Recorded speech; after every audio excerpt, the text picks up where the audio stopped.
Let's take a look at some more Book of Mormon evidences, themes, contrasts, and ideas between the Book of Mormon and 19th century revolutionary America.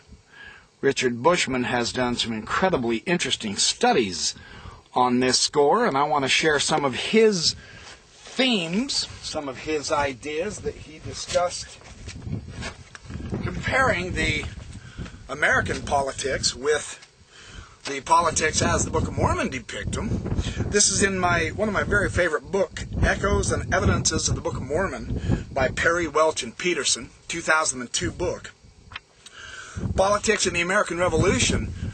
Bushman found several critics say the Book of Mormon asserted that the book contains political ideas that are a simple reflection of American thought in Joseph Smith's day. As Thomas O'Day has claimed, he says, in it are found the democratic, the republican, the anti-monarchical, and the egalitarian doctrines that pervaded the climate of opinion in which it was conceived. In other words, Joseph Smith just simply absorbed the politics of his day. But on careful examination, Bushman found something far more interesting and different. The similarities are there, but the differences make all the difference. And it's fascinating how he says, an anomaly on the political scene of 1830 is the context of the Book of Mormon. And why is that? Well, during his youth, Joseph Smith was undoubtedly imbued with the prevailing notion of the preeminent place of the American Revolution in world history.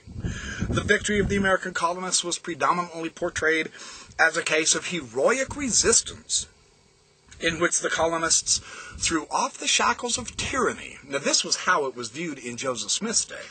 They're throwing off the shackles of tyranny. However, the Book of Mormon account of the American Revolution emphasizes not courageous defiance, but divine deliverance, a major theme and pattern in the entire Book of Mormon.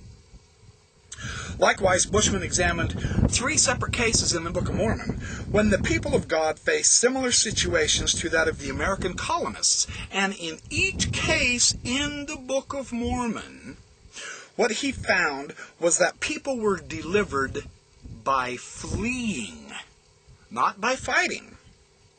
In fact, the Book of Mormon peoples never overthrew an established government, no matter how tyrannical it was. It could have been the worst tyranny in the entire Book of Mormon, and they did not seek to overthrow it. Joseph Smith was also exposed to a political context that celebrated the true principles of government, meaning republicanism as opposed to the principle of monarchy. However, the principled opposition to monarchy is scarcely evident in the Book of Mormon. In sharp contrast to this early 19th century paradigm that Joseph Smith was raised in, however, the popular opposition to monarchy, the Nephite people often desired a king. That's directly opposite of what Joseph Smith's environment would have taught him. They wanted a king, while their leaders, who were the actual monarchs themselves, they warned of the dangers of an evil king. In a reversal of roles from American images of enlightened patriots and despotic monarchs, the people delighted in their subjugation to the king, and the rulers were enlightened. Also, as Bushman argues, the Book of Mormon does not present monarchy as fundamentally evil. Rather, it is simply inexpedient because it was subject to abuse. Nothing fits the idea of monarchy in the Book of Mormon to 19th century America in Joseph Smith's day, in other words. Critics often cite the Nephite judges as examples of a democratic institution in the Book of Mormon.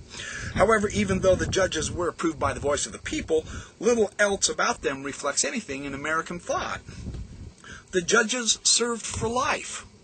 They often inherited their positions, and they wielded a concentration of powers without any functional checks and balances that were reminiscent of the American system. And it's not obvious how they functioned as biblical judges either. The Book of Mormon is strangely distant from the time and the place of its publication. And on several key issues, it stands in fundamental opposition to the 19th century American political thought. Not simply as a reflection of it as the book's critics have claimed, parallels in ancient Israel more accurately portray the precedents to the political institutions and cultures found in the Book of Mormon. If you want to see parallels, the parallels are closer to ancient Israel than 19th century America, according to one of America's foremost American historians, Richard Lyman Bushman. Joseph Smith was not likely to have noticed the subtle ways in which this occurred with the thought, the motive of divine deliverance in Israel's history, popular desire for the monarchy, and an emphasis on traditional law as opposed to constitutional law with the separation of powers and checks and balances. None of that's in the Book of Mormon, because it's not an American book.